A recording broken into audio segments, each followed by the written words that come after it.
Baker തെരുവിൽ Sherlock ഹോംസിന്റെ സന്ദർശന മുറിയിൽ വീണ്ടും ചെന്നിരുന്നപ്പോൾ ഡോക്ടർ വാട്സന് വലിയ സന്തോഷമായി. ഇവിടെ ഒന്നിനും മാറ്റമില്ലല്ലോ, നീയും മാറിയിട്ടില്ല.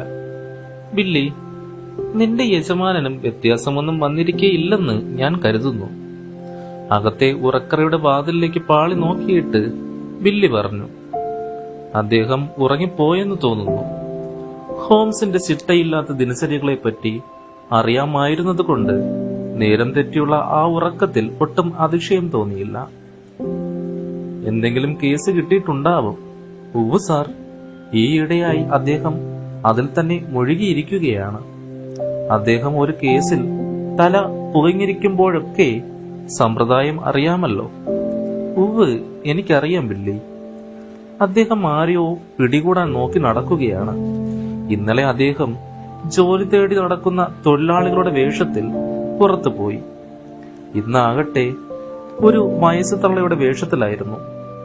ഒരു അലങ്കാരക്കുട വാട്സനെ കാണിച്ചു.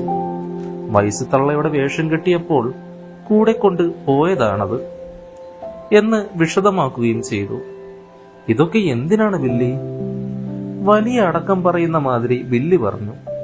അങ്ങയോട് പറയാൻ എനിക്ക് മടിയില്ല. രാജകീയ രത്നക്കല്ലിന്റെ കേസാണിത്.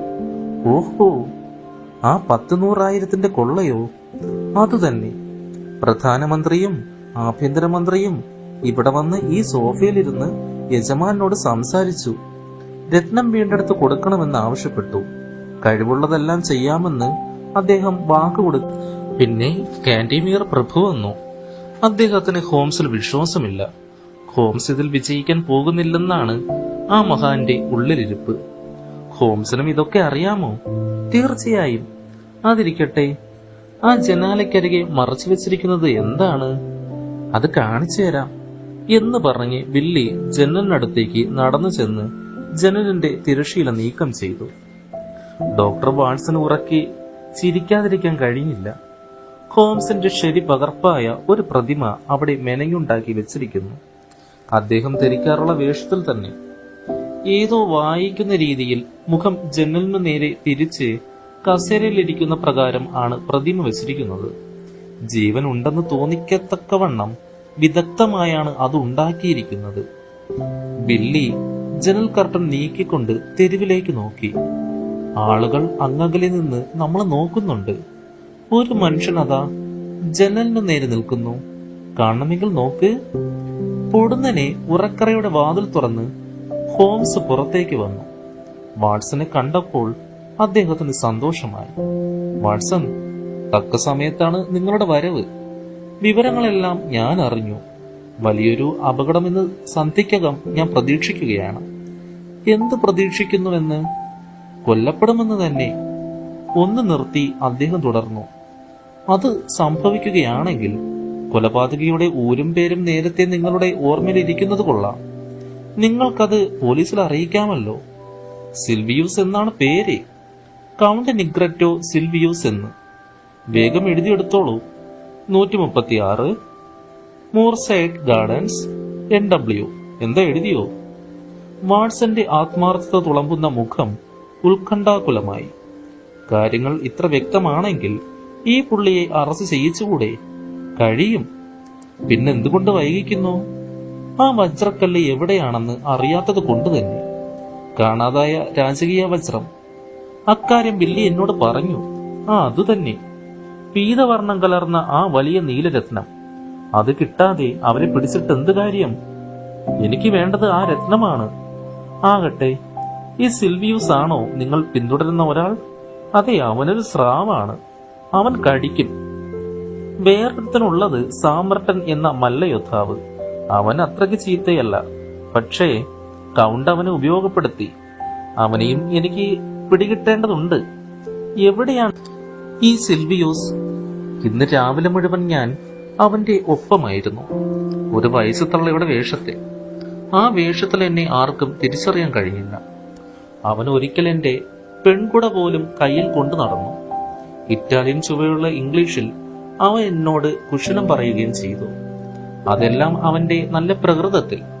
പക്ഷേ പൈശാചികമായ മറ്റൊരു പ്രകൃതവും അവനുണ്ട്. ഇതൊരു ദുരന്തമായേക്കുമല്ലോ. ഒരു വേള ആയേക്കാം. മൈനോറസിലെ സ്ട്രാബെൻസിയുടെ വർക്ക് ഷോപ്പ് വരെ ഞാൻ അവനെ പിന്തുടർന്നു. സ്ട്രാബെൻസി അവനൊരു കൈത്തോക്ക് ഉണ്ടാക്കി കൊടുത്തിട്ടുണ്ട്. ഈ നിമിഷം ആ സാധനം നമ്മുടെ എതിർവശത്തെ ജനലിനരികിൽ വന്നിട്ടുണ്ടായിരിക്കുമെന്നും ഞാൻ ഊഹിക്കുന്നു. ജനാലയ്ക്കൽ ഞാൻ വെച്ചിരുന്ന ആൾരൂപം ബില്ലി നിങ്ങളെ കാണിച്ചല്ലോ. ചിലപ്പോൾ അതിന്റെ മനോഹരമായ ശിരസിൽ ഇന്ന് ഏത് നിമിഷമെങ്കിലും വെടിയുണ്ട തറച്ചു കയറിയെന്ന് വരാം. ആ സമയത്ത് ഒരു വിസിറ്റിംഗ് കാർഡുമായി ആ പയ്യൻ മുറിയിൽ വീണ്ടും പ്രത്യക്ഷപ്പെട്ടു. ഹോംസ് ആ കാർഡിലേക്ക് പാളി നോക്കി. കൺപുരുകങ്ങൾ ഉയർന്നു. അവൻ തന്നെ. ഞാനിത് പ്രതീക്ഷിക്കാതിരുന്നില്ല. വാട്സൺ, കരുത്തനായ ഒരുത്തനാണവൻ. വലിയ വെടിക്കാരനാണെന്നും കേട്ടിരിക്കുമല്ലോ. പിന്നാലെ കൂടിയിരിക്കുകയാണെന്ന് അറിഞ്ഞെന്നുള്ളതിന് ഇത് തന്നെ തെളിവ്. പോലീസിനെ വിളിപ്പിക്കരുതോ? വിളിപ്പിക്കാം, പക്ഷേ ഇത്തിരി കൂടി കഴിഞ്ഞോട്ടെ. നിങ്ങൾ ജനലിൽ കൂടി വെളിയിലേക്കൊന്ന് നോക്കൂ. തെരുവിൽ ആരെങ്കിലും ചുറ്റിത്തിരിയുന്നതായി കാണുന്നുണ്ടോ വാട്സൺ? വാട്സൺ ജനൽ കർട്ടന്റെ ഇടയ്ക്ക് കൂടെ വെളിയിലേക്ക് സൂക്ഷിച്ചു നോക്കി. ഉണ്ടല്ലോ, ഒരു പരുക്കൻ മനുഷ്യൻ വാതിനടുത്ത് നിൽപ്പുണ്ട്. അതായിരിക്കും സർ മെർട്ടൻ. വിശ്വസനെങ്കിലും പടുവിഡ്ഢിയായ സാം. ആട്ടെ, എവിടെയാണ് ബില്ലി വന്നയാൾ? പുറത്തെ വെയിറ്റിംഗ് റൂമിലിരിക്കുന്നു. ഞാൻ മണിയടിക്കുമ്പോൾ അയാളെ ഇങ്ങോട്ട് കൊണ്ടുവരിക. തുടർന്ന് അദ്ദേഹം വാട്സന്റെ നേർക്ക് തിരിഞ്ഞു. മേശയിലിരുന്ന നോട്ട് ബുക്കിൽ ചില വരികൾ കുറച്ച് വാട്സനെ ഏൽപ്പിച്ചു. വേഗം ഒരു വണ്ടി പിടിച്ച് സ്കോട്ട്ലൻഡ് യാർഡിൽ ചെന്ന് ഈ കുറിപ്പ് അവിടുത്തെ CID തലവൻ യുഗലിനെ ഏൽപ്പിക്കണം. എന്നിട്ട് പോലീസുകാരുമായി മടങ്ങി വരണം. വന്നാലുടൻ അറസ്റ്റ്. അതൊക്കെ ഞാൻ സസന്തോഷം ചെയ്തോളാം. നിങ്ങൾ മടങ്ങി വരുന്നതിന് മുമ്പ് രത്നക്കല്ല് എവിടെയാണെന്ന് കണ്ടുപിടിക്കാൻ എനിക്ക് വേണ്ടത്ര സമയം കിട്ടും. ഹോംസ് മണിയടിച്ചു. ബില്ലിയ ശൂന്യമായ മുറിയിലേക്ക് കൗണ്ട് സിൽവിയൂസിനെ ആനയിച്ചു. കറുത്ത വലിയ ഉടൽ, പേടിപ്പെടുത്തുന്ന ഇരുണ്ട കൊമ്പൻ മീശ, ഭയം ജനിപ്പിക്കുന്ന വായും നേർത്ത ചുണ്ടും, കഴുകിന്റെ കൊക്കുപോലെ നീണ്ടു വളഞ്ഞ മൂക്കും, ആകപ്പാടെ ഭീഷണമായ ആകാരം. അയാൾ നന്നായി വസ്ത്രം ധരിച്ചിരുന്നു. വെട്ടിത്തിളങ്ങുന്ന ആഭരണങ്ങളും അണിഞ്ഞിരുന്നു. അയാൾക്ക് പിന്നിൽ വാതിൽ അടഞ്ഞപ്പോൾ അയാൾ സംഭ്രമിച്ച് ചുറ്റിലും നോക്കി. പിന്നീട് ജനലിങ്കൽ വെളിയിലേക്ക് തള്ളി നിന്ന പ്രതിമയുടെ തലയും കഴുത്തും കണ്ടപ്പോൾ അയാളുടെ ഭാവം മാറി. ക്രൗര്യം നിറഞ്ഞ കണ്ണുകളിൽ രൗദ്രമായ ഒരാവേശം കത്തി നിന്നു. ഒന്നുകൂടി ചുറ്റും നോക്കി ആരുമില്ലെന്ന് ഉറപ്പ് വരുത്തിയ ശേഷം അയാൾ കൈവശമിരുന്ന കനത്ത വടി ഉയർത്തി. ആഞ്ഞടിക്കുവാൻ തുനിഞ്ഞപ്പോൾ കിടക്കമുറിയുടെ വാതിൽക്കൽ നിന്ന് പരിഹാസം കലർന്ന ഒരു സ്വരം. അത് ഉടച്ചു കളയല്ലേ, കൗണ്ട് തല്ലി ഉടയ്ക്കല്ലേ. അയാൾ പെട്ടെന്ന് പിന്നാക്കം മാറി. അയാളുടെ മുഖം വിസ്മയം കൊണ്ടും ജാള്യം കൊണ്ടും ചുളുങ്ങിപ്പോയി.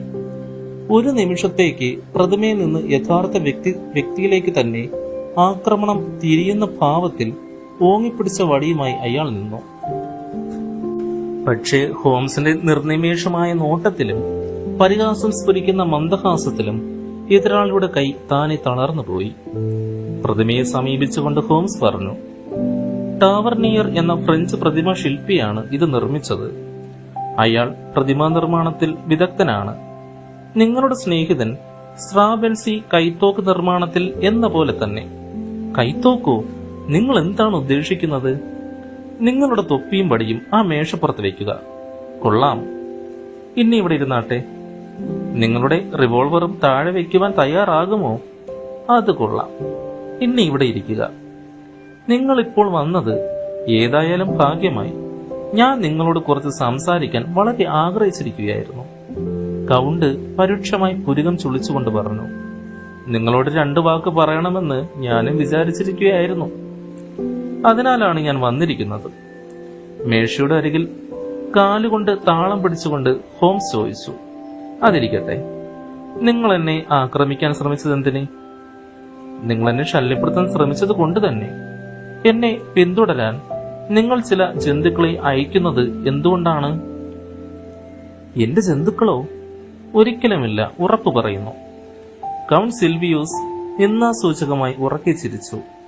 ഇന്നലെ നിങ്ങൾ ഒരു പഴയ കായികാഭ്യാസിയെ വിട്ടു. ഇന്ന് പ്രായം ചെന്ന സ്ത്രീയായിരുന്നു വന്നത്. അവർ ദിവസം മുഴുവൻ എന്റെ പിന്നാലെ നിഴൽ പോലെ നടക്കുകയായിരുന്നു. ഹോംസ് പൊട്ടിച്ചിരിച്ചുകൊണ്ട് പറഞ്ഞു. അത് രണ്ടും ഞാൻ തന്നെയായിരുന്നു. സമർത്ഥമായൊരു വേഷപ്പകർച്ച. അപ്പോൾ അത് നിങ്ങളായിരുന്നു? നിങ്ങൾ തന്നെ. ഹോംസ് സാഗതം തോൾ കുലുക്കി. എന്നിട്ട് അദ്ദേഹം തുടർന്നു. എന്തിനു വേണ്ടിയാണ് ഞാൻ നിങ്ങളെ പിന്തുടർന്നതെന്ന് നിങ്ങൾക്കറിയാമല്ലോ.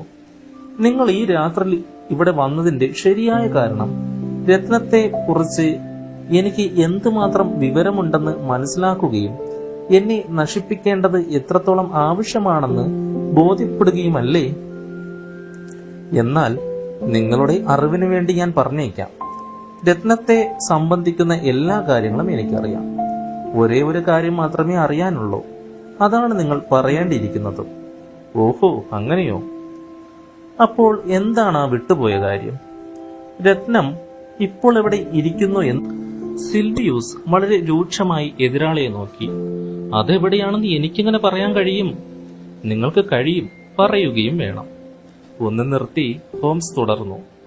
കൗണ്ട്, നിങ്ങൾ ഉചിതമായി പെരുമാറുമെങ്കിൽ നമുക്കൊരു ഇടപാടിൽ ഏർപ്പെടാം. അല്ലാത്ത പക്ഷം നിങ്ങൾ കൂടുതൽ വിഷമിക്കേണ്ടി വരും. കൗണ്ട് സിൽവിയോസ് മച്ചിലേക്ക് കണ്ണോടിച്ചുകൊണ്ട് ചിന്താധീനനായിരുന്നു. ഹോംസ് വീണ്ടും പറഞ്ഞു.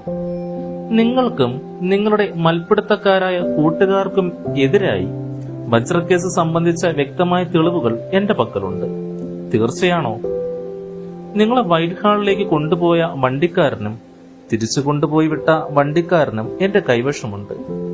നിങ്ങളെ രത്നപേടകത്തിനടുത്ത് വെച്ച് കണ്ട കാവൽക്കാരനും രത്നം മുറിക്കാൻ പറഞ്ഞുവിട്ട് വിസമ്മതിച്ച ആ ഐക്കി സാൻഡേഴ്സിനുണ്ടല്ലോ, അയാളും എന്റെ പിടിയിൽ തന്നെയാണ്. അയാളെ ഞാൻ മയക്കിയെടുത്തു. അതോടെ കള്ളി മുഴുവൻ വെളിക്കായി. കൗണ്ടിന്റെ നെറ്റിയിലെ ഞരമ്പുകൾ വികാരം കൊണ്ട് വിഭ്രമിച്ചു. കറുത്ത രോമാവൃതമായ കൈകൾ അയാൾ കൂട്ടിത്തിരുമി. അയാൾ എന്തോ സംസാരിക്കാൻ വായി തുറന്നു. പക്ഷേ വാക്കുകൾ രൂപം കൊണ്ടില്ല. 20 കൊല്ലത്തെ തടവ് ശിക്ഷയ്ക്കുള്ള വക നിങ്ങളും നിങ്ങളുടെ കൂട്ടുകാരൻ സാമ്പർട്ടനും എന്റെ കൈവശം തന്നിരിക്കുകയാണ്. ആ വജ്രക്കല്ലുകൊണ്ട് നിങ്ങൾക്ക് എന്താണ് നേട്ടം? അതിനെ ഏൽപ്പിക്കുന്ന പക്ഷം വലിയൊരു ശിക്ഷാവിധിയിൽ നിന്ന് ഞാൻ നിങ്ങളെ ഒഴിവാക്കാം. നിങ്ങളെയോ സാമനെയോ ഞങ്ങൾക്ക് വേണ്ട. ഞങ്ങൾക്ക് വേണ്ടത് ആ രത്നം മാത്രം. എന്നാൽ ഞാൻ നിരസിക്കുകയാണെങ്കിലോ? യത്ന രത്നമല്ല, നിങ്ങളെയാണ് വേണ്ടിവരിക. പെട്ടെന്ന് ഹോംസ് മണിയടിച്ചു. തൽക്ഷണം ബില്ലി ഹാജരായി. നിങ്ങളുടെ കൂട്ടുകാരൻ സാം കൂടി ഈ സംഭാഷണത്തിൽ പങ്കുചേരുന്നത് കൊണ്ട് എനിക്ക് തോന്നുന്നു നല്ലതായിരിക്കുമെന്ന്. അയാളുടെ താല്പര്യവും അറിയേണ്ടതാണല്ലോ. മുൻവശത്തെ വാതിൽക്കൽ ഒരു തടിച്ചയാൾ നിൽപ്പുണ്ട്. അയാളോട് അകത്തേക്ക് വരാൻ പറയൂ ബില്ലി. നിങ്ങളിപ്പോൾ എന്തു ചെയ്യാൻ പോവുകയാണ്? ബില്ലി തിരിച്ചു പോയപ്പോൾ കൗണ്ട് ചോദിച്ചു. എന്റെ സുഹൃത്ത് വാട്സൺ ഈ സമയം വരെ ഇവിടെ ഉണ്ടായിരുന്നു. ഇപ്പോൾ അയാൾ പോലീസിനെ കൂട്ടിവരാൻ പോയിരിക്കുകയാണ്. പെട്ടെന്ന് കൊടും കുറ്റവാളിയുടെ കണ്ണുകൾ തിളങ്ങി. അയാളുടെ കൈകൾ പോക്കറ്റിലേക്ക് നീണ്ടു. നിങ്ങളുടെ റിവോൾവറിൽ വിരലോടിച്ചതുകൊണ്ട് ഒരു പ്രയോജനവുമില്ല സ്നേഹിത, ഹോംസ് ശാന്ത സ്വരത്തിൽ പറഞ്ഞു. അതിന്റെ കാഞ്ചി വലിക്കാനുള്ള സമയം ഞാൻ തന്നാൽ പോലും അതിനുള്ള ധൈര്യം ഉണ്ടാവില്ലെന്ന് നിങ്ങൾക്കറിയാം. അപ്പോഴേക്കും ഗുസ്തിക്കാരനും ദൃഢഗാത്രനുമായ ഒരു യുവാവ് വാതിൽക്കൽ വന്നു നിന്നു. അവിടെ എങ്ങനെ പെരുമാറണമെന്ന് അയാൾക്ക് നിശ്ചയമില്ലായിരുന്നു. അയാൾ സഹായത്തിനായി ഒരു സുഹൃത്തിന്റെ നേരെ തിരിഞ്ഞു. കൗണ്ട്, എന്താണ് ഈ മനുഷ്യന് വേണ്ടത്? എന്താണ് ഇവിടെ നടക്കുന്നത്? അയാളുടെ സ്വരം പരുക്ഷമായിരുന്നു. അതിന് മറുപടി പറഞ്ഞത് ഹോംസ് ആയിരുന്നു. മിസ്റ്റർ സിൽവിയൂസിനോട് ഞാനെല്ലാം പറഞ്ഞിട്ടുണ്ട്. ഇനി എന്ത് വേണമെന്ന് രണ്ടുപേരും കൂടി തീരുമാനിക്കുക. തുടർന്ന് സിൽവിയൂസിന്റെ നേർക്ക് തിരിഞ്ഞ് ഹോംസ് പറഞ്ഞു. കേട്ടോ സിൽവിയൂസ്, ഞാൻ ജോലി തിരക്കുള്ള ഒരു മനുഷ്യനാണ്. എനിക്ക് സമയം പാഴാക്കാൻ കഴിയുകയില്ല. ഞാനിതാ കിടപ്പുമുറിയിലേക്ക് പോവുകയാണ്. എന്റെ അസാന്നിധ്യത്തിൽ നിങ്ങൾക്ക് സ്വൈര്യമായി ഇവിടെ ഇരുന്ന് സംസാരിക്കാമല്ലോ. ഞാൻ അവിടെ ഇരുന്ന് വയലിൻ വായിക്കട്ടെ. 5 മിനിറ്റിനകം മടങ്ങി വരും. അപ്പോൾ എനിക്ക് മറുപടി കിട്ടണം. രത്നം വിട്ട് കിട്ടുമോ അതോ നിങ്ങളെ തന്നെ പിടികൂടണോ? ഏത് വേണമെന്ന് നിങ്ങൾക്ക് തീരുമാനിക്കാം. മൂലയിൽ ചാരി വെച്ചിരുന്ന വയലിൻ കയ്യിലെടുത്തുകൊണ്ട് ഹോംസ് അകത്തേക്ക് പോയി. അടങ്ങിക്കിടന്ന കിടപ്പുമുറിയിൽ നിന്ന് വയലിന്റെ സംഗീതം അവിടമാകി മുഴങ്ങി. അയാൾ വജ്രക്കന്റെ കാര്യം അറിഞ്ഞോ? കൗണ്ട് തന്റെ നേരെ തിരിഞ്ഞപ്പോൾ മെർട്ടൻ ആകാംക്ഷപൂർവ്വം ചോദിച്ചു. അയാൾ അത് കണ്ടതുപോലെയാണ് സംസാരിക്കുന്നത്. മുഴുവൻ കാര്യങ്ങളും അയാൾക്കറിയാമെന്ന് തോന്നുന്നു. എന്റെ ദൈവമേ! ഗുസ്തിക്കാരന്റെ മുഖം വിളറി വെളുത്തു. ആ ഐക്യു സാൻഡേഴ്സ് നമ്മെ തകർത്ത് തരിപ്പണമാക്കി. എങ്കിൽ അവനെ ആദ്യം തകർക്കണം. അതുകൊണ്ട് നമുക്ക് ഗുണം കിട്ടാൻ പോകുന്നില്ല. എന്തു ചെയ്യണമെന്ന് ഞാൻ നിശ്ചയിച്ചിട്ടുണ്ട്. അതൊക്കെ പറ. ആശങ്കയോടെ കിടപ്പുമുറിയുടെ വാതിൽക്കലേക്ക് നോക്കിക്കൊണ്ട് ഗുസ്തിക്കാരൻ പറഞ്ഞു. അയാളെല്ലാം ശ്രദ്ധിക്കുന്നുണ്ടായിരിക്കും എന്ന് ഞാൻ സംശയിക്കുന്നു. ആ വാദ്യസംഗീതം ചെകിട് തകർക്കുമ്പോഴോ? അത് ശരിയാണ്. എന്നാലും ആ കർട്ടന്റെ മറയിൽ ആരെങ്കിലും കണ്ടേക്കാം. ആ കർട്ടൻ പോയി തുലയട്ടെ. നമ്മൾ സമയം പാഴാക്കുകയാണ്. അയാൾക്ക് നമ്മളെ ഈ കല്ലിന്റെ പേരിൽ ജയിലാക്കാൻ കഴിയും. ആ ചെകുത്താന് കഴിയും. തുണ്ടി എവിടെയാണെന്ന് പറഞ്ഞാൽ മാത്രമേ അയാൾ നമ്മെ വിട്ടയക്കൂ. എന്ത്? അത് ഉപേക്ഷിക്കാനോ? 100,000 പവൻ! ശബ്ദം താഴ്ത്തി മെർട്ടൻ പറഞ്ഞു. അയാൾ അതിനുള്ളിൽ ഒറ്റയ്ക്കാണല്ലേ? അങ്ങോട്ട് തട്ടിക്കളഞ്ഞാലോ? പിന്നെ നമുക്കൊട്ടും പേടിക്കാനില്ലല്ലോ. കൗണ്ട് അതിനോട് അനുകൂലിച്ചില്ല. അയാൾ ആയുധധാരിയും സദാ സന്നദ്ധനുമാണ്. കൂടാതെ അയാളുടെ കൈവശമുള്ള തെളിവുകളെല്ലാം പോലീസും അറിഞ്ഞിട്ടുണ്ട്. അല്ല, എന്താണത്? പ്രതിമ വെച്ചിരുന്ന ജനലിന്റെ സമീപത്ത് എന്തോ അനങ്ങുന്നത് പോലെ ഒരു ശബ്ദം കേട്ട് രണ്ടുപേരും പരിഭ്രമിച്ച് ചുറ്റും നോക്കി. എങ്ങും ഒരു ചലനമില്ല. എല്ലാം പരമശാന്തം. പ്രതിമ മറയ്ക്കുള്ളിൽ ഭദ്രമായി ഇരിപ്പുണ്ട്, കസേരയിൽ തന്നെ. തെരുവിൽ നിന്ന് ആയിരിക്കാം കേട്ടത്, മെർട്ടൻ അനുമാനിച്ചു. അപ്പോഴേ, നിങ്ങളൊരു ബുദ്ധിരാക്ഷസൻ ആണല്ലേ? നിങ്ങൾക്ക് തീർച്ചയായും ഒരു ഉപായം കണ്ടുപിടിക്കാൻ സാധിക്കും. അയാളെ എതിർത്തുകൊണ്ട് ഫലമില്ലെങ്കിൽ പിന്നെന്തു വേണമെന്ന് നിങ്ങൾ തന്നെ തീരുമാനിച്ചുകൊള്ളൂ. അങ്ങോട്ട് വിട്ടിരിക്കുന്നു. അയാളെക്കാൾ വലിയ വീരന്മാരെ ഞാൻ നേരിട്ടിട്ടുണ്ട്. കൗണ്ട് പറഞ്ഞു. വജ്രമിതാ ഇവിടെ എന്റെ ഉൾക്കീഴ്ചയിലുണ്ട്. ഇന്ന് രാത്രി തന്നെ ഇത് ഇംഗ്ലണ്ടിന് പുറത്തു പോകും. അടുത്ത ഞായറാഴ്ചക്കകം ആംസ്റ്റർഡാമിൽ 4 കഷണങ്ങളാകും. നമ്മളിൽ ആരെങ്കിലും ഒരുത്തൻ വജ്രക്കല്ലുമായി ലൈം തെരുവിൽ ചെന്നുകൂടി വിൻസൈഡ് റോഡ് വിവരം പറയണം. പക്ഷേ ആ സാധനം തയ്യാറായിട്ടില്ലെങ്കിലോ? അത് സാരമില്ല. ഈ രൂപത്തിൽ തന്നെ അയാൾ അത് കൊണ്ടുപോകട്ടെ. ഒരു നിമിഷം പോലും വൈകിക്കൂടാ. കൗണ്ട് ജനൽ പഴുതിലൂടെ സൂക്ഷിച്ചു നോക്കി. ഇല്ല, ഒന്നും ശങ്കിക്കാനില്ല. ഹോംസിനെ നമുക്ക് എളുപ്പത്തിൽ പറ്റിക്കാം. കല്ലിന്റെ വിവരം കൊടുത്താൽ ആ കഴുത നമ്മെ അറസ്റ്റ് ചെയ്യാൻ നോക്കും. അതുകൊണ്ട് വജ്രം കൊടുക്കാമെന്ന് നമുക്ക് വാക്ക് പറയാം. അതിന്റെ സത്യാവസ്ഥ അയാൾ അറിഞ്ഞു വരുമ്പോഴേക്കും സാധനം ഹോളണ്ട് പറ്റിയിരിക്കും. നമ്മൾ രാജ്യം കടന്നിരിക്കുകയും ചെയ്യും. അത് കൊള്ളാം, മന്ദഹാസത്തോടെ മെർട്ടൻ പറഞ്ഞു. അതിനു മുമ്പ് സാധനം ഞാനൊന്ന് ശരിക്കു കണ്ടോട്ടെ. അയാൾ ആർത്തിയോടെ കൈ നീട്ടി. സെൽവിയൂസ് തെല്ല് വെറുപ്പോടെ കൂട്ടുകാരനെ നോക്കി. ചെളി പുരണ്ടിരുന്ന അയാളുടെ കൈത്തലത്തിലേക്ക് പ്രത്യേകിച്ചു. പിന്നെ മനസ്സില്ലാ മനസ്സോടെ അയാളെ ക്ഷണിച്ചു. ഇങ്ങടുത്ത്, ഈ ജനലിനടുത്ത് വരൂ. ഈ സാധനത്തിന്റെ ഭംഗി ശരിക്ക് കാണണമെങ്കിൽ ഇതാ ഈ വെളിച്ചത്തെ പിടിച്ചുകൊണ്ട് നോക്കൂ. വളരെ സന്തോഷം. പ്രതിമ സ്ഥിതി ചെയ്തിരുന്ന കസേരയിൽ നിന്ന് ഷെർലക് ഹോംസ് ഒറ്റ കുതിപ്പിനെ ആ വിശിഷ്ട രത്നം കൈക്കലാക്കി. ഒരു കൈയിൽ രത്നക്കല്ലും മറ്റേ കൈയിൽ കൗണ്ടിന്റെ തലയ്ക്ക് നേരെ ചുറ്റിപ്പിടിച്ച റിവോൾവറും ഉണ്ടായിരുന്നു. സംഭ്രാന്തരായ ആ കുറ്റവാളികൾ 2 പേരും ഞെട്ടിവിറച്ചു. എന്നിട്ടവർ പിന്നോക്കം മാറി. എന്തു ചെയ്യണമെന്നറിയാതെ അവർ വിറങ്ങലിച്ചു. അങ്ങനെ നിൽക്കെ മണിനാഥം മുഴങ്ങി. ബഹളമൊന്നും വേണ്ട, അതിക്രമത്തിലും തുനിയണ്ട. തൊട്ടുതാഴെ നിങ്ങളെ കാത്ത് പോലീസ് നിൽക്കുകയാണ്. കൗണ്ടിന്റെ ക്രോധവും ഭയവിഹ്വലതയും ക്ഷണം കൊണ്ട് വിഭ്രാന്തിയായി മാറി. ഇത് വല്ല ഭൂതകാലവുമായിരിക്കുമോ? അയാൾ കിതച്ചുകൊണ്ട് ചോദിച്ചു. നിങ്ങളുടെ സംശയം വളരെ സ്വാഭാവികം തന്നെ. പക്ഷേ നിങ്ങളൊരു കാര്യം അറിഞ്ഞില്ല. എന്റെ കിടപ്പ് മുറിയിൽ നിന്ന് നേരെ ആ പ്രതിമ ഇരുന്നിടത്തേക്ക് കർട്ടന്റെ ഉള്ളിലൂടെ പോകാൻ പാകത്തിൽ ഒരു വാതിൽ കൂടിയുണ്ട്. അതിലെ ചെന്ന് ആ പ്രതിമ എടുത്ത് മാറ്റിയപ്പോൾ ഒരു ചെറിയ ഒച്ച ഉണ്ടായത് നിങ്ങൾ അറിഞ്ഞില്ല. ഭാഗ്യം എന്റെ ഭാഗത്തായിരുന്നു. അതുകൊണ്ട് നിങ്ങളുടെ രഹസ്യ സംഭാഷണം മുഴുവൻ സ്വൈര്യമായിരുന്നു കേൾക്കാൻ എനിക്ക് കഴിഞ്ഞു. കീഴടങ്ങുന്ന ഭാവത്തിൽ കൗണ്ട് പറഞ്ഞു, അങ്ങയുടെ കഴിവുകൾ ഞങ്ങൾ അംഗീകരിക്കുന്നു, അഭിനന്ദിക്കുന്നു ഹോംസ്. നിങ്ങളൊരു വല്ലാത്ത പുള്ളി തന്നെ. ഒരു മന്ദസ്മേരത്തോടെ ഹോംസ് അത് ശരിവെച്ചു.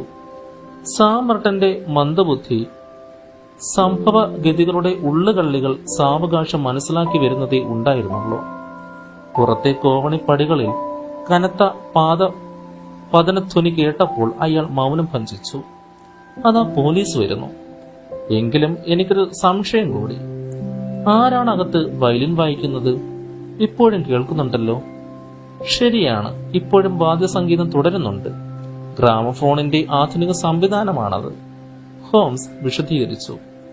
പെട്ടെന്ന് പോലീസ് പാർട്ടി അകത്തേക്ക് പാഞ്ഞു കയറി. കൈവിലങ്ങുകൾ കിലുങ്ങി. ബന്ധികൾ രണ്ടുപേരും പുറത്തു കിടന്ന പോലീസ് വണ്ടിയിലേക്ക് നീക്കം ചെയ്യപ്പെട്ടു. വാട്സൺ അടുത്തു ചെന്ന് ഹോംസിന്റെ പുതിയ വിജയത്തിൽ സ്നേഹിതനെ ഹാർദവുമായി അഭിനന്ദിച്ചു. ആ സമയത്ത് ബില്ലി വീണ്ടും ഒരു വിസിറ്റിംഗ് കാർഡുമായി അങ്ങോട്ട് കടന്നു ചെന്നു. കാൻഡിൽമിയർ പ്രഭു, അവൻ അറിയിച്ചു. അദ്ദേഹത്തെ കൂട്ടിക്കൊണ്ടുവരൂ ബില്ലി. ഇക്കാര്യത്തിൽ അങ്ങേയറ്റം താല്പര്യമുള്ളയാളാണ് പ്രഭു. അദ്ദേഹം നല്ലവനും സ്നേഹമുള്ളവനുമാണ്. എങ്കിലും താൻ പോരിമലേഷം കൂടുതലാണ്. നമുക്ക് അദ്ദേഹത്തെ ഒന്ന് മയപ്പെടുത്തണം. ഇവിടെ സംഭവിച്ചതൊന്നും അദ്ദേഹം അറിഞ്ഞെന്ന് തോന്നുന്നില്ല. വാതിൽ തുറന്നപ്പോൾ മെലിഞ്ഞ് ഗൗരവ പ്രകൃതിയായ ഒരു കുലീന വ്യക്തി മുറിക്കുള്ളിൽ പ്രവേശിച്ചു. ഹോംസ് ഉപചാരപൂർവം ആഗതനെ ഹസ്തദാനം ചെയ്തു. പക്ഷെ അദ്ദേഹം അപ്പോഴും ഗൗരവം വിടാതെ നിന്നതേയുള്ളൂ. അങ്ങയ്ക്ക് സുഖമാണോ? ഈ മുറിയിൽ ചൂട് കൂടുതലാണ്. അങ്ങയുടെ കൂട്ടോരി മാറ്റിയാലും ഞാൻ സഹായിക്കാം. ഹോംസ് പ്രഭുവിന്റെ കോട്ടിൽ പിടിച്ച് ഊരാൻ ഭാവിച്ചു. പ്രഭുവാകട്ടെ ഇതിനെ തടഞ്ഞുകൊണ്ട് പറഞ്ഞു, വേണ്ട വേണ്ട, ഞാൻ അധിക സമയം ഇവിടെ നിൽക്കുന്നില്ല. നിങ്ങളുടെ കേസന്വേഷണം ഏതുവരെയായി എന്നറിയാൻ വേണ്ടി മാത്രമാണ് വന്നത്. ഹോംസ് തല കുനിച്ചുകൊണ്ട് നിന്നു. ക്ഷമിക്കണം, അതൊരിടത്തും എത്തിയിട്ടില്ല. എങ്കിലും ഒരു സംശയം. പ്രഭു പുച്ഛഭാവത്തോടെ ഹോംസിനെ നോക്കി. ഓഹോ, ഒരിടത്തും എത്തിയിട്ടില്ല അല്ലേ? എനിക്കറിയാമായിരുന്നു നിങ്ങൾക്ക് ഈ കേസ് കൈകാര്യം ചെയ്യാൻ സാധിക്കില്ലെന്ന്. പിന്നെ നിങ്ങളുടെ സംശയം ഞാൻ തീർത്തു തരണമെങ്കിൽ എങ്ങനെയാണെന്ന് ചോദിച്ചോളൂ. എനിക്കറിയാവുന്ന കാര്യങ്ങൾ പറഞ്ഞു തരുന്നതിൽ സന്തോഷമേ ഉള്ളൂ. നിന്ദാസൂചകമായി അദ്ദേഹം ചിരിച്ചു. തൊണ്ടി സാധനം കൈവശം വയ്ക്കുന്ന കുറ്റത്തിന് എന്തു ശിക്ഷയാണ് നൽകേണ്ടതെന്ന് ആണ് എന്റെ സംശയം, ഹോംസ് ഗൂഢസ്മിതത്തോടെ പറഞ്ഞു. സാധനം കണ്ടുപിടിക്കാൻ തന്നെ കഴിയാതിരിക്കുമ്പോൾ പ്രഭു പറഞ്ഞു മുഴിപ്പിക്കുന്നതിന് മുമ്പ് ഹോംസ് ഇടയ്ക്ക് കയറി പറഞ്ഞു, അങ്ങന്റെ സംശയം തീർത്തു തരണം. എന്റെ കഴിവില്ലായ്മ ഞാൻ അംഗീകരിച്ചല്ലോ. ശരി, വജ്രം കണ്ടെടുത്താൽ അത് ഒളിപ്പിച്ച് വെച്ചയാളെ അറസ്റ്റ് ചെയ്ത് ജയിലിൽ അടയ്ക്കുകയാണ് വേണ്ടത്, പ്രഭു ഗൗരവം വിടാതെ പറഞ്ഞു. ഹോംസ് പൊട്ടിച്ചിരിച്ചു. പ്രഭു ദേഷ്യത്തോടെ ചോദ്യഭാവത്തിൽ ഹോംസിനെ നോക്കി. അങ്ങനെയെങ്കിൽ അങ്ങയെ അറസ്റ്റ് ചെയ്യേണ്ടി വരും. അദ്ദേഹം ഒരുവിധം പറഞ്ഞൊപ്പിച്ചു. എന്നെയോ? വർദ്ധിച്ച ദേഷ്യത്തോടെ പ്രഭു ഹോംസിനെ തറപ്പിച്ചു നോക്കി. അതെ, അങ്ങയുടെ കോട്ടിന്റെ വലത്തെ പോക്കറ്റ് ഒന്ന് പരതി നോക്കൂ. ഹോംസിന്റെ നിർബന്ധത്തിന് വഴങ്ങി പോക്കറ്റ് തപ്പിയ പ്രഭു അത്ഭുതത്തോടെ നോക്കി നിന്നു. തന്റെ പോക്കറ്റിലിതാ കാണാതെ പോയ വിലപിടിച്ച വജ്രപതക്കം. അദ്ദേഹം സ്തംഭിച്ചിരുന്നു. ഹോംസ് ആകട്ടെ പൊട്ടിച്ചിരിച്ചുകൊണ്ട് പറഞ്ഞു, കോട്ടൂരാൻ ശ്രമിക്കുന്നതിനിടയിൽ ഞാനൊരു തമാശ ഒപ്പിച്ചതാണ്. കാൻഡിമിയർ പ്രഭു അത്ഭുതത്തോടെ ഹോംസിനെ നോക്കി. വജ്രം വീണ്ടെടുത്ത കഥ വിശദമായി ഹോംസ് പ്രഭുവിനെ കേൾപ്പിച്ചു. അദ്ദേഹമാകട്ടെ ഹോംസിനെ പ്രശംസകൾ കൊണ്ടുമൂടി. ഹോംസിന്റെ പ്രശസ്തിയുടെ തൊപ്പിയിൽ ഒരു തൂവൽ കൂടി തുന്നിച്ചേർത്ത വജ്രക്കല്ല് കേസിനെ അങ്ങനെ ശുഭപര്യവസാനമായി. തുടരും.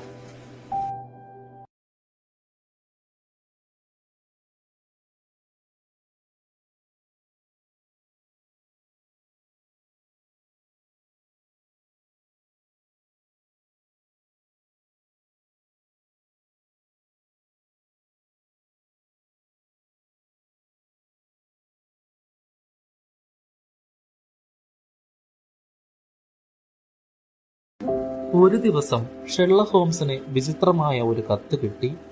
ഹോംസ് ആ കത്ത് എന്റെ കയ്യിലേക്ക് തന്നു. ഞാനത് വായിച്ചു. പ്രിയപ്പെട്ട മിസ്റ്റർ ഹോംസ്, ചർച്ച ചെയ്യുന്നതിന് വളരെ ബുദ്ധിമുട്ടേറിയ അസാധാരണത്വമുള്ള സംഗതിയാണിത്. ഒരു സ്നേഹിതന് വേണ്ടിയാണ് ഞാനിതിൽ ഇടപെട്ടിരിക്കുന്നത്.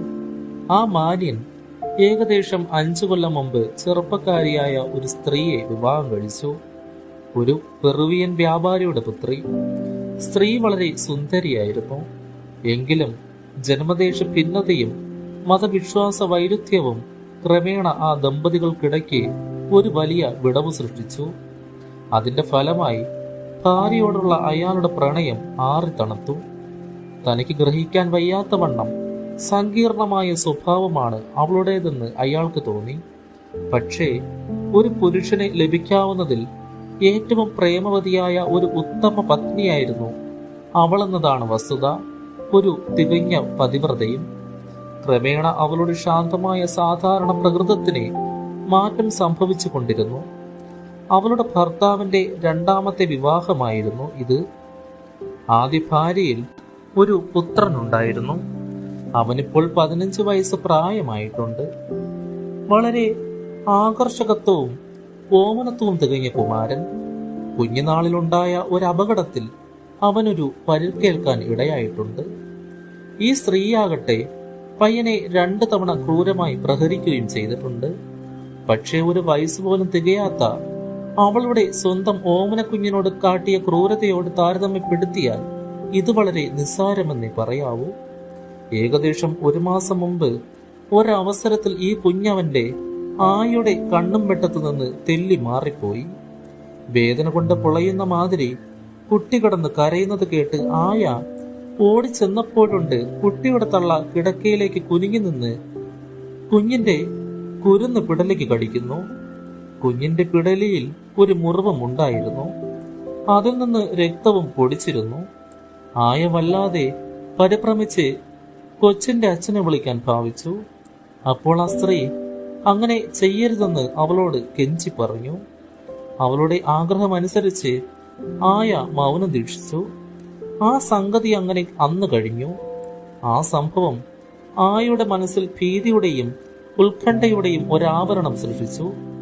അന്നു മുതൽ ആയ കൊച്ചമ്മയുടെ മേൽ ഒരു പ്രത്യേക കണ്ണും കുഞ്ഞിന്റെ പേരിൽ വിട്ടുപിരിയാത്ത ശ്രദ്ധയും വെച്ചു പോന്നു. ഒടുവിൽ ഈ വസ്തുതകൾ ഭർത്താവിന് മുമ്പിൽ വെളിപ്പെടുത്താതിരിക്കുവാൻ വയ്യാത്ത ഒരവസരം സംജാതമായി. ആയിക്ക് സഹി കെട്ടു. സംഭവ വികാസങ്ങൾ ആദ്യന്തം വള്ളിപുള്ളി തെറ്റാതെ മുഴുവൻ കുഞ്ഞിന്റെ അച്ഛന്റെ മുമ്പിൽ അവൾ നിരത്തിവെച്ചു. നിങ്ങൾക്ക് തോന്നിയിരിക്കാവുന്നത് പോലെ ആ മനുഷ്യനും ഇതൊരു യക്ഷിക്കഥ പോലെ തോന്നി. സ്നേഹമതിയായ തന്റെ ഭാര്യയെപ്പറ്റി ഇത്തരം അപവാദം പരത്തുന്നത് പൊറുക്കത്തതല്ലെന്ന് അയാൾ അവൾക്ക് താക്കീത് കൊടുത്തു. ഈ സമയത്ത് കുഞ്ഞിന്റെ ദീനരോധനം പെട്ടെന്ന് കേൾക്കായി. ആയിയും യജമാനനും ഒപ്പം കുഞ്ഞ് കിടന്നിടത്തേക്ക് പാഞ്ഞു. അവിടെ കണ്ട കാഴ്ച, കുഞ്ഞിന്റെ കട്ടിന്റെ അരികിൽ നിന്ന് അമ്മ നിവർന്നു വരുന്നു. കുഞ്ഞിന്റെ കഴുത്തിലും കിടക്കവിരിപ്പിലും ചോരത്തുള്ളികൾ പറ്റിപ്പിടിച്ചിരിക്കുന്നു. ആ സ്ത്രീയുടെ ചുണ്ട് മുഴുവൻ ചോര. അപ്പോൾ ആ യക്ഷി ആ പിഞ്ചു കുഞ്ഞിന്റെ ചുടുചോര ഉറിഞ്ചി കുടിക്കുകയായിരുന്നുവെന്ന് അസിഗ്ധമായി തെളിഞ്ഞു. ആ സ്ത്രീയെ ഒരു മുറിയിലാക്കിയിരിക്കുകയാണ്. ഒരു സമാധാനവും അവൾക്ക് പറയാനില്ല, പറയുന്നുമില്ല. ആ സ്ത്രീയുടെ ഭർത്താവ് ഇതുമൂലം ഒരു അരഭ്രാന്തനായി തീർന്നിരിക്കുകയാണ്. രക്തരക്ഷസുകളെ പറ്റി അയാളും ഞാനും കുറെയൊക്കെ കേട്ടിട്ടുണ്ട്. സ്വന്തം വീട്ടിൽ തന്നെ അങ്ങനെയൊന്നിനെ അനുഭവിക്കാനുള്ള ദൗർഭാഗ്യമുണ്ടാകുമെന്ന് കരുതിയില്ല. ഏതായാലും താങ്കളുടെ സേവനം ആവശ്യമായി വന്നിരിക്കുകയാണ്. ഞാൻ രാവിലെ 10 മണിക്ക് താങ്കളുടെ വസതിയിൽ വന്നെത്തിക്കൊള്ളാം. വിശ്വസ്തൻ റോബർട്ട് ഫെർഗൂസൺ. കുറിപ്പ്: നിങ്ങളുടെ സുഹൃത്ത് മിസ്റ്റർ വാട്സൺ പന്ത് കളിക്ക് വന്നിരുന്നപ്പോൾ മറ്റൊരു ടീമിലെ കളിക്കാരനായി ഞാനും അതിൽ പങ്കെടുത്ത കാര്യം അദ്ദേഹം ഓർമ്മിക്കുമെന്ന് ഞാൻ വിശ്വസിക്കുന്നു. വ്യക്തിപരമായ പരിചയപ്പെടുത്തന്നെ അതുകൂടി ഞാനിവിടെ സൂചിപ്പിച്ചു കൊള്ളട്ടെ. ഓഹോ, ഞാൻ ആളെ ഓർമ്മിക്കുന്നുണ്ട്. ബോം ഫെർഗൂസൺ, ആ ടീമിലെ ഏറ്റവും നല്ല കളിക്കാരൻ. ആർക്കും എപ്പോഴും ഉപകാരിയായ സഹൃദയൻ.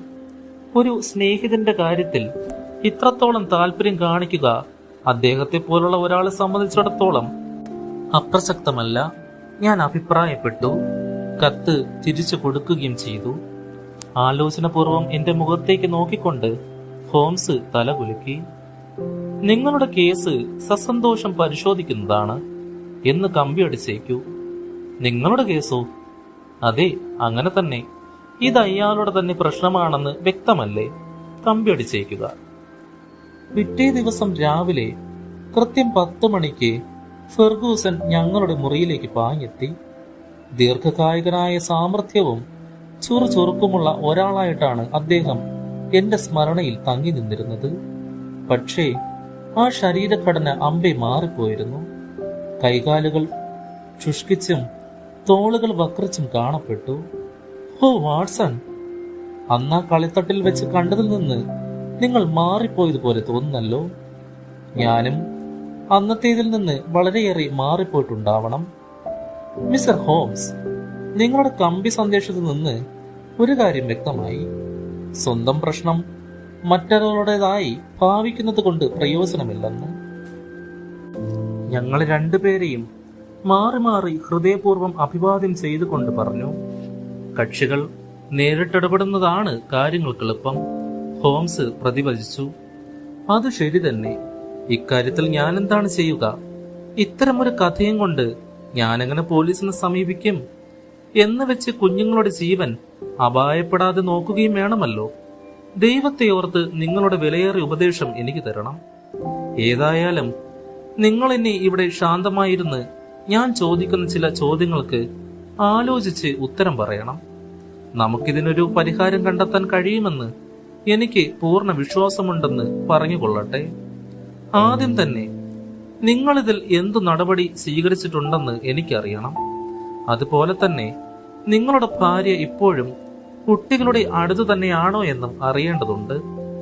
അവൾ അത്യന്തം പ്രേമവതിയായ ഭാര്യയാണ്. മറ്റേതൊരു സ്ത്രീയും ഒരു പുരുഷനെ സ്നേഹിച്ചിട്ടുള്ളതിനേക്കാൾ അഗാധമായി അവൾ എന്നെ സ്നേഹിച്ചിരുന്നു. എന്നാൽ ഘോരവും അവിശ്വസനീയമായ ആ രഹസ്യം ഞാൻ കണ്ടുപിടിച്ചതു മുതൽ അവളുടെ ഹൃദയത്തിന് ക്ഷതമേൽക്കുകയും ഞങ്ങളുടെ ആത്മബന്ധം വിച്ഛേദിക്കപ്പെടുകയും ചെയ്തു. എത്ര കഠിനമായി കുറ്റപ്പെടുത്തിയാലും ഒരു പ്രതികരണവുമില്ല. ദൈന്യവും വിഷാദവുമായ ഭാവത്തിൽ ഇടയ്ക്കിടയ്ക്ക് എന്നെ നോക്കുക മാത്രം ചെയ്യും.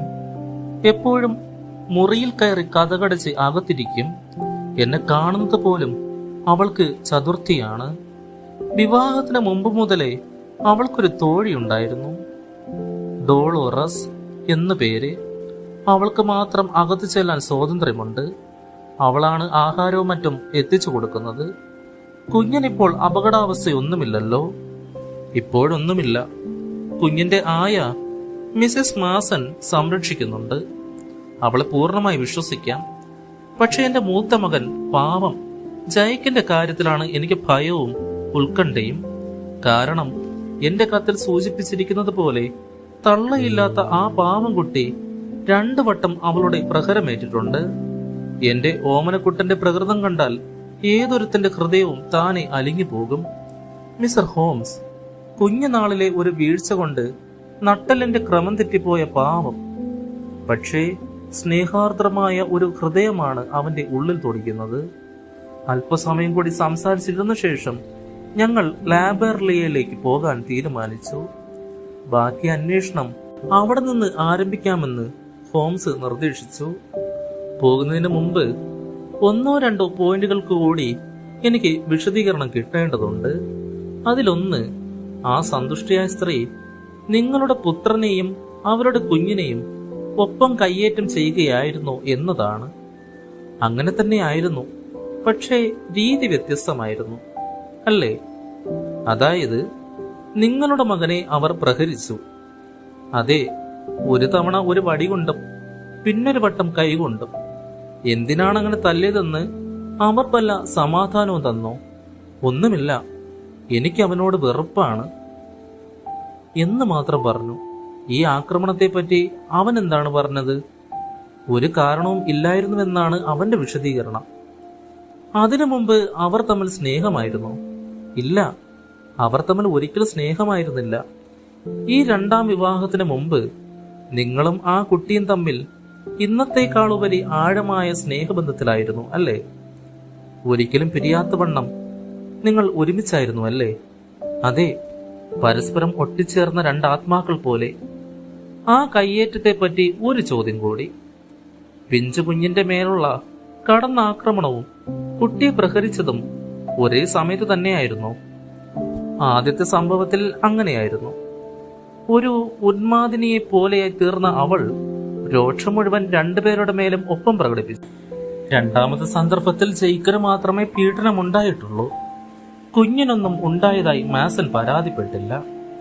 അല്പസമയം ചിന്തയിൽ മുഴുകിയിരുന്ന ശേഷം ഹോംസ് പറഞ്ഞു, നിങ്ങളുടെ പ്രശ്നം പരിഹരിക്കാനാവാത്തതായി എനിക്ക് അനുഭവപ്പെട്ടിട്ടില്ല. അതുകൊണ്ട് 2 മണിക്ക് വിക്ടോറിയ റെയിൽവേ സ്റ്റേഷൻ വെച്ച് നമുക്ക് വീണ്ടും കാണാം. നവംബറിലെ മഞ്ഞ് മൂടിക്കെട്ടിയ മ്ലാനമായ ഒരു സായാഹ്നത്തിൽ സക്സസിൽ ഫെർഗൂസൺ താമസിച്ചിരുന്ന വളരെ പഴക്കം തോന്നിക്കുന്ന ഒറ്റപ്പെട്ട ഭവനത്തിൽ ഞങ്ങൾ ചെന്നു ചേർന്നു. പൊക്കമേറിയ പൂക്കുഴലുള്ളതും പായൽ പൊതിഞ്ഞ മേൽക്കൂരയോട് കൂടിയതുമായ വലിയ വീട്. വാതിൽപ്പടികൾ പലതും ഇളകി ദ്രവിച്ചു പോയിരുന്നു. പൂമുഖത്ത് നിരത്തിയിരുന്ന ഓടുകളിൽ വീട് പണിയിച്ച പൂർവ്വപിതാവിന്റെ പേരിനെ സൂചിപ്പിക്കുന്ന അടയാളങ്ങളുടെ അവ്യക്തമായ അവശിഷ്ടം കാണുവാനുണ്ട്. നടുവിലത്തെ വലിയ മുറിയിലേക്കാണ് ഫെർഗൂസൺ ഞങ്ങളെ ആനയിച്ചത്. അവിടെ പഴയ മട്ടിലുള്ള വലിയ നെരുപ്പോടും അതിന്റെ പിന്നിൽ 1670 ആണ്ട് രേഖപ്പെടുത്തിയ ഒരു ഇരുമ്പുറയും ഉണ്ടായിരുന്നു. ചുമരുകൾ മുഴുവൻ 17-ാം നൂറ്റാണ്ടിലെ ഏതോ ഒരിടത്തരം കർഷകനായ പിതാമഹന്റെ വീരപദാനങ്ങൾ കൊണ്ട് നിറഞ്ഞിരിക്കുകയാണ്. ആ ചുമരുകളുടെ കീഴ്ഭാഗം ആധുനികങ്ങളായ ചായക്കൂട്ടുകൾ കൊണ്ട് മോടി പിടിപ്പിച്ചിട്ടുണ്ട്. അവിടെ ഭംഗിയുള്ള ഏതാനും കൗതുക വസ്തുക്കളും ആയുധങ്ങളും തൂക്കിയിട്ടിരുന്നു. ഹോംസ് എഴുന്നേറ്റ് അദ്ദേഹത്തിന് സഹജമായുള്ള ജിജ്ഞാസാധിക്യത്തോടെ അവയോരോന്നും സസൂക്ഷ്മം പരിശോധിച്ചു. അപ്പോൾ ഒരു കോണിൽ വെച്ചിരുന്ന കുടയിൽ നിന്ന് ഒരു കൊച്ചു പട്ടി പതുക്കെ ഇറങ്ങി ഫെർഗൂസിന്റെ അടുത്തേക്ക് മെല്ലെ മെല്ലെ നടന്നു വരുന്നത് കണ്ടു. നടക്കാൻ ആ ജന്തു നന്നേ പ്രയാസപ്പെടുന്നത് പോലെ തോന്നി. അതിന്റെ പിൻകാൽ വലിച്ചിഴച്ചാണ് അത് നടന്നിരുന്നത്. അത് വന്ന് യജമാനന്റെ കയ്യിന്മേൽ നക്കി. ഈ പട്ടിക്കെന്ത് പറ്റി? മൃഗവൈദ്യനെ പോലും വിഷമിച്ച പ്രശ്നമാണ്. തളർവാദം. സുഷുമ്ന ചർമ്മ വീക്കമായിരിക്കുമെന്ന് വൈദ്യൻ കരുതുന്നു. ഏതായാലും കുറവുണ്ട്. പെട്ടെന്നാണോ ഇങ്ങനെ സംഭവിച്ചത്? ഒരൊറ്റ രാത്രി കൊണ്ട്. എത്ര നാൾ മുമ്പ്? 4 മാസം മുമ്പായിരിക്കണം. വളരെ ശ്രദ്ധേയം, തികച്ചും സൂചനാത്മകം. അതിലെന്താണ് നിങ്ങൾ കാണുന്നത്? വിശേഷിച്ച് എന്റെ ഊഹാപോഹങ്ങളുടെ സ്ഥിരീകരണം. ആ സമയത്ത് മെലിഞ്ഞി പൊക്കം കൂടിയ ഒരു പെൺകുട്ടി അവിടേക്ക് വന്നു. ചായ തയ്യാറായിട്ടുണ്ട്, അവൾ പറഞ്ഞു. ഡോളോറോസ്, നിന്റെ കൊച്ചമ്മയ്ക്ക് വേണ്ടതെല്ലാം സമയാസമയങ്ങളിൽ എത്തിച്ചു കൊടുത്തേക്കണം കേട്ടോ, ഫെർഗൂസൺ അവളോട് പറഞ്ഞു. അവർക്ക് സുഖമില്ല സാർ, അവൾ അറിയിച്ചു. ആഹാരം വേണ്ട, പകരം ഒരു ഡോക്ടറെ വിളിക്കണം സാർ. ഫെർഗൂസൺ ചോദ്യഭാവത്തിൽ എന്റെ നേരെ നോക്കി. എന്നെക്കൊണ്ട് അങ്ങനെയൊരു ഉപകാരം കിട്ടുമെങ്കിൽ എനിക്കതിന് സന്തോഷമേ ഉള്ളൂ. നിന്റെ കൊച്ചമ്മയ്ക്ക് ഡോക്ടർ വാട്സനെ കാണാൻ സമ്മതമായിരിക്കുമോ? ഞാൻ അദ്ദേഹത്തെ കൊണ്ടുപോയിക്കൊള്ളാം. സമ്മതം ചോദിക്കേണ്ട ആവശ്യമില്ല സാർ. കൊച്ചമ്മയ്ക്ക് ഡോക്ടറെ ആവശ്യമാണ്. എന്നാൽ ഇപ്പോൾ തന്നെ ഞാൻ നിന്റെ കൂടെ വരാം. ഞാൻ ആ പെൺകുട്ടിയെ പിന്തുടർന്നു. വികാരാധിക്യം കൊണ്ട് അവൾ ആലില പോലെ വിറയ്ക്കുന്നുണ്ടായിരുന്നു. കോമണി കയറി ഞങ്ങൾ ഒരു പഴയ ഇടനാഴിയിലെത്തി. അതിന്റെ അങ്ങേയറ്റത്ത് ഇരുമ്പ് തഴുതിട്ട വലിയൊരു വാതിൽ അടങ്ങിക്കിടന്നിരുന്നു. പെൺകുട്ടി അവളുടെ പോക്കറ്റിൽ നിന്ന് താക്കോലെടുത്ത് വാതിൽ പഴുതിലിട്ട് തിരിച്ചു. ഞാൻ പതുക്കെ അകത്തേക്ക് കടന്നു. കടുത്ത പനിയുടെ ലക്ഷണത്തിൽ ഒരു സ്ത്രീ അവിടെ കട്ടിലിൽ കിടപ്പുണ്ടായിരുന്നു. അവർ അർത്ഥബോധാവസ്ഥയിലായിരുന്നെങ്കിലും ഞാൻ മുറിയിൽ പ്രവേശിച്ച ഉടനെ കാതരമായ നീർമിഴികൾ ഉയർത്തി ഭയാശങ്കകളോടെ എന്നെ നോക്കി. ഞാൻ ചില സാന്ത്വന വാക്കുകളോടെ അടുത്തു ചെന്നിട്ട് അവരുടെ നാഡിയും താപനിലയും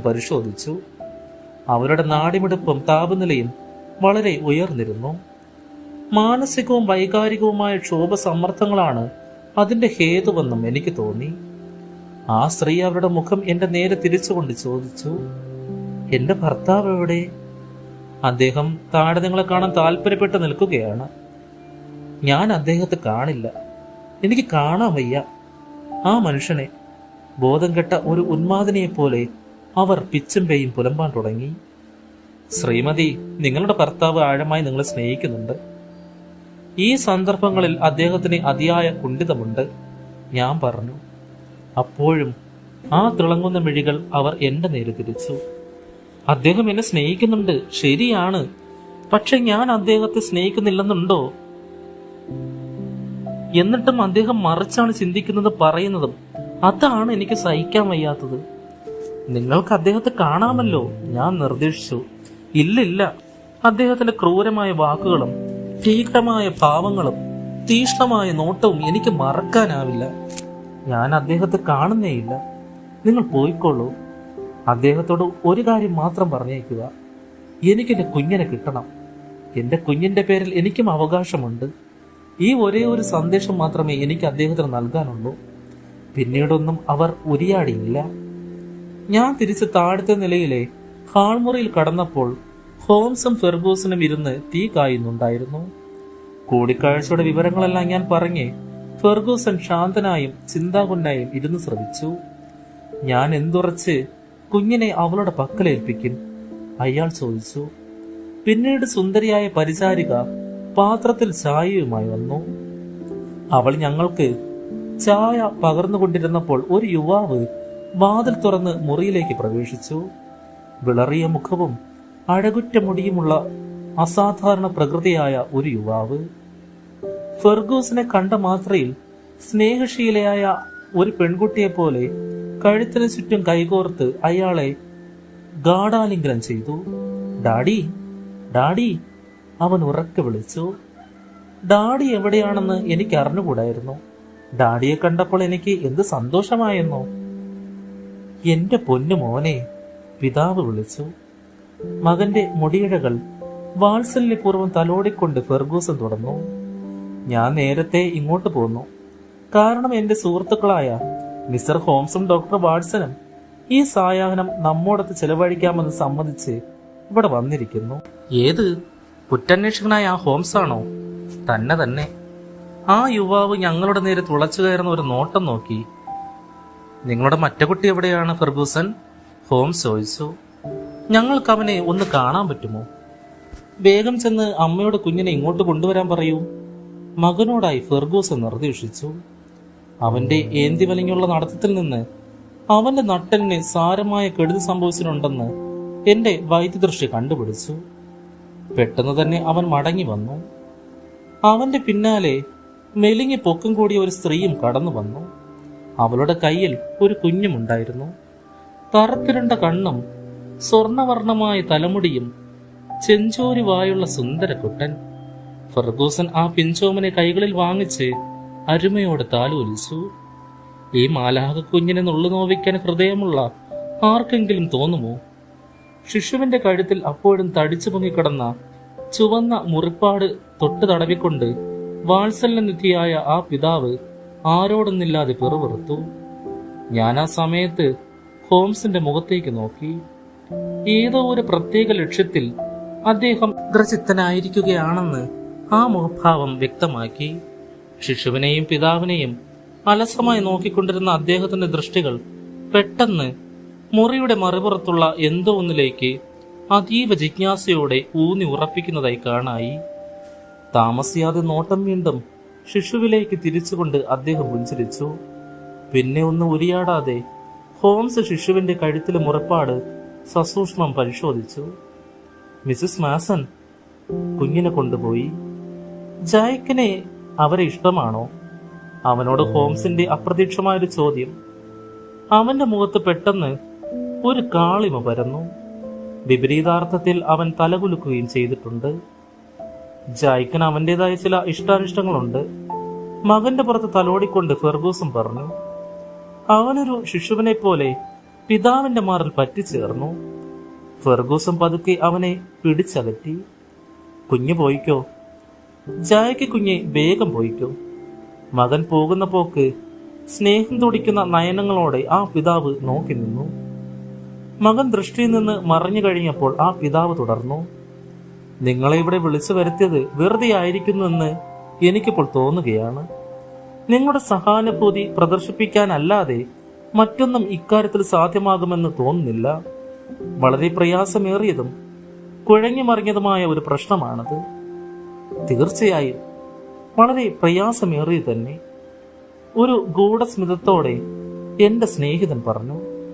പക്ഷേ അതിന്റെ സങ്കീർണതയോ നിഗൂഢതയോ ഒന്നും എന്നെ ഇതുവരെ എന്റെ വഴി പിന്തിരിപ്പിച്ചിട്ടില്ല.